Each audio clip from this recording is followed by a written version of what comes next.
রাজ্যে সবাই গোলাম করতে হবে রাজার সুনাম, না হয় তোমার কল্লা যাবে, বিরাট কঠিন শাস্তি পাবে। এ কেমন রাজ্য বলো, কে খারাপ কে বা ভালো, ভালো মানুষ অন্ধকারে, অমানুষী আলোর দ্বারে।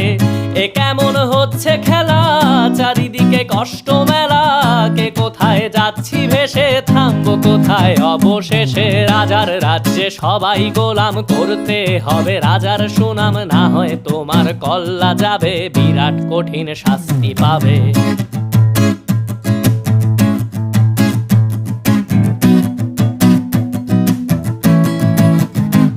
তুমি ভালো ভাবে বাঁচতে চাবে, তবে তোমার শাস্তি হবে। ভাবছো তুমি বিচার চাবে, এবার বোকা সব হারাবে। বললে কথা আসতে বলো, কিংবা রাজার কথায় চলো, এদিক সেদিক পা বাড়ালে তবে